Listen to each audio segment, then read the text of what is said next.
I wouldn't say I have like some credo or something that I live by, but I just have always found it important to keep people that you care about, keep them, because you'll get to a point in your life where if you're going to have regrets, that's going to be on the top of your list.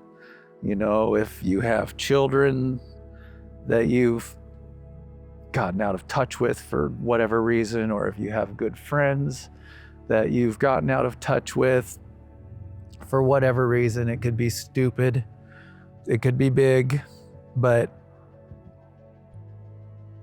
keeping those people in my life and close to me, I would regret if I hadn't done that, right? And now here we are, and I've got all of that, and literally no regrets. You know, I have no regrets, and I love it. You know, I love all my friends. Just very, very happy that they love me too. You know, it's not some fake thing where it's like, I've always found it important to tell the people that I love and care about that I love and care about them, you know, forever. I mean, you want those people to know, you know, because it feels good. It feels good for them, I'm sure. It feels great for me, you know. I like big hugs. I always have. And yeah, I didn't want to get to a point in my life where I was like, God dang, you know, I really should have said these things, you know, and I don't have that. So I feel very, very good about all that. There are times where you'll see like a documentary or something about death, and that's one of the main questions. Like, what are some of your regrets? And man, that is on the top of so many people's lists. Like, I wish I would have stayed in touch with such a slew of people. It's like, God, that would really suck. You know, that would really suck to and then that was something I never wanted. I mean, of course, I've lost contact with certain people. That's just life, you know. But for the all in all, I've kept my top people at the top, and there's a lot of them. It's not just a couple of people, you know. It's a lot of people, and they all are like me. The people I've kept in my life are all very similar to me, and they let me know the same things that I let them know. And I can say from both angles, it's wonderful. Nothing but positive people, and it's why I feel so fortunate, you know. Not everybody gets it. You gotta, all relationships are a little bit of work, right? Marriage, friendships, but man, it doesn't take much. It's not a lot of work to get that feeling, you know. It's not much, and the payoff is so much bigger than what the regret would be, you know. So yeah, I've had a good life. It's just tough because I never know when I'm going to get emotional, right? So it'll just like, I can feel it coming on. And so I can't stop it, right? And like the hospice nurse came over yesterday, and right when she walked in, it's like, I could barely fucking talk, you know? It's like, holy man, I'm sure she sees it every day, right? She's accustomed to that, but just such an overwhelming feeling.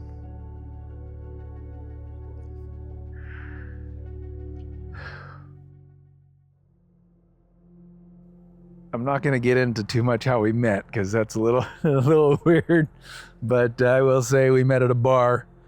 We met at a bar, and what was really interesting is the very first night we met, she called her mom and she said, I met the man I'm going to marry tonight.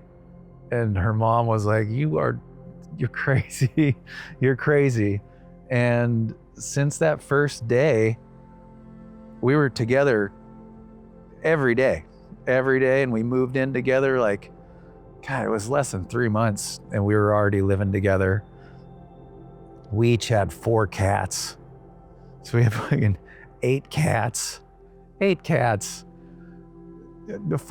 Finding someone to rent a house to you with 8 cats was nearly impossible in the 90s. I'm sure it's insane right now. I don't think it could be done without shenanigans. But yeah, no, it was instant. It was instant for us, and we loved doing the same stuff. She loves hiking. I loved hiking. River raft. She was just always up for whatever. You know, we want to do a river rafting trip. Yeah, let's do it. You know, and I feel like we've known each other forever. You know, like we've done this before, right? So I feel like we'll be doing it again, you know, in some capacity. When was that? Like, how long ago? Dana and I met in 96, and we got married in 99. And it was a crazy, so it was gonna be we were just gonna elope and not tell anybody, right? Because we didn't want the hassle. And Dana made the mistake of telling her mom, and then it turned out her mom was now gonna come with her stepdad, and it was gonna be my dad and my mom and my step parents, and we were gonna get married in Tahoe. It was the beginning of April, and we got there, and it was beautiful, just beautiful, gorgeous weather. And then we wake up for the morning of our marriage, and we're getting married in one of those little freaking cheesy little chapels, and it was perfect. It was a freaking blizzard. It was a blizzard. We barely made it to the place. It was like a mile drive, and we were sliding all the way there. We're like, what is this? Is this a sign? Like, what's happening here? And Dana's parents decided they were gonna save a little money, and they were gonna stay, I think they stayed over in like Reno, and they were gonna drive over. They didn't make it. They didn't even make it. So it was my parents were the only ones there, and it happened. We did it. we got her done.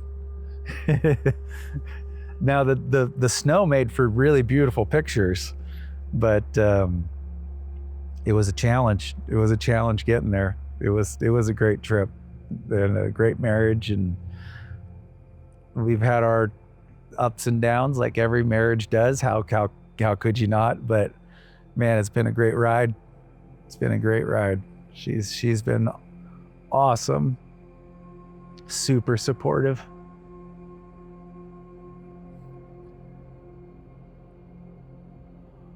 Yeah. That's what I'm the most sad about. I just,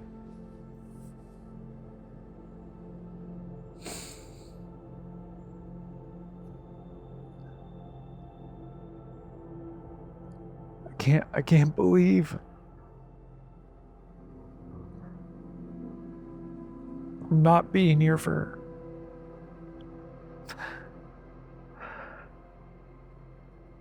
To help her through this.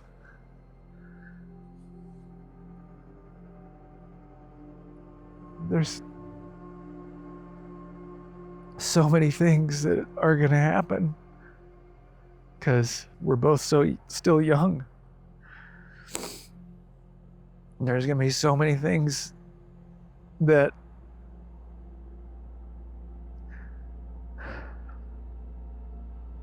I feel like I need to be here for her. And that is the hardest part.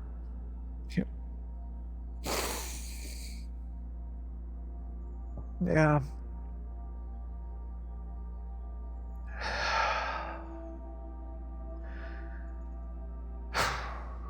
It's tough.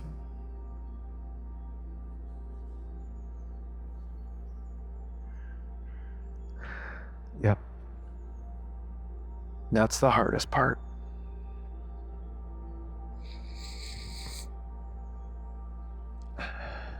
So it's just crazy because it's not what I was expecting. You know, I thought it was going to be something relatively mundane, you know. And then that shit got flipped.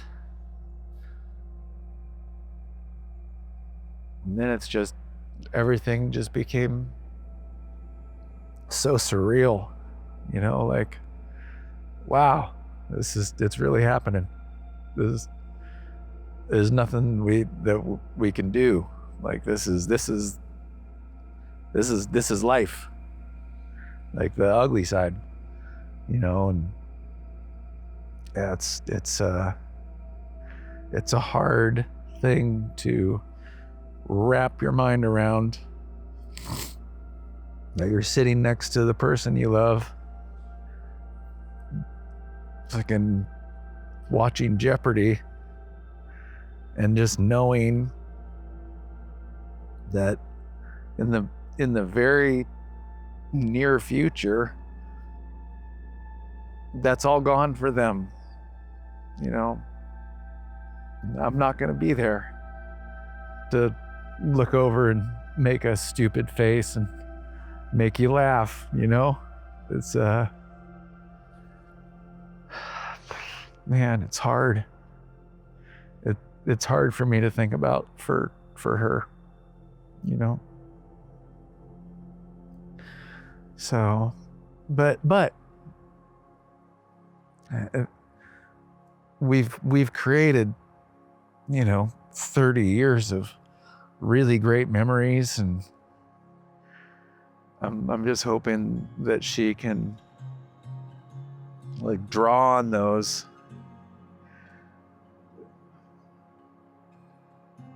It's just tough. It's just tough. Because I know how sad she is. And we're not even there yet, you know. It's just gonna get sadder, you know. It's hard, you know. But I love her a lot.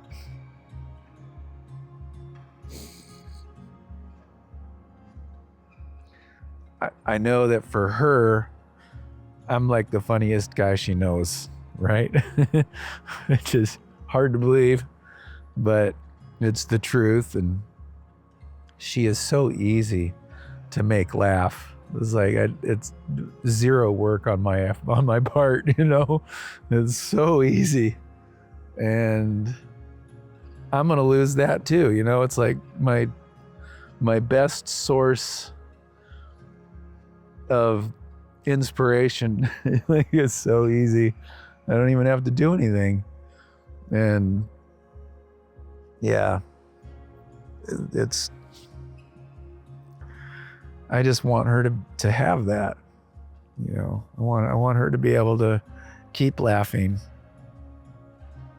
And it's just going to be a lot more difficult for her to have that in her life, you know.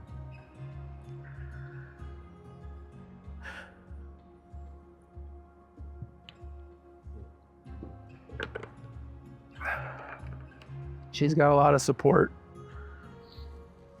She's got a lot of people that love her.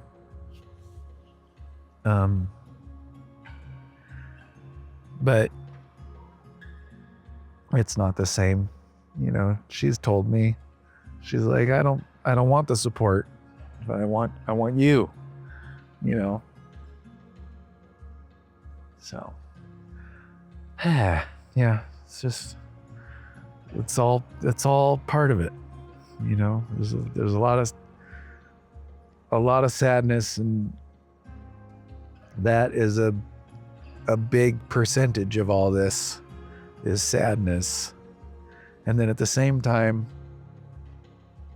you're just so busy with doctor's appointments and everybody wanting to see you, right?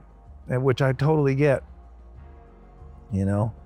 But it's like, everyone's been great, respectful, not pushing themselves, you know.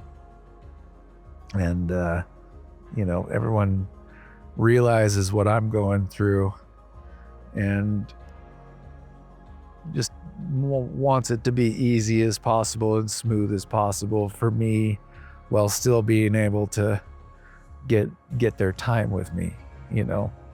And it's just a lot of time management, you know, because I want to see everybody too. I want to give everybody hugs, you know. And yeah,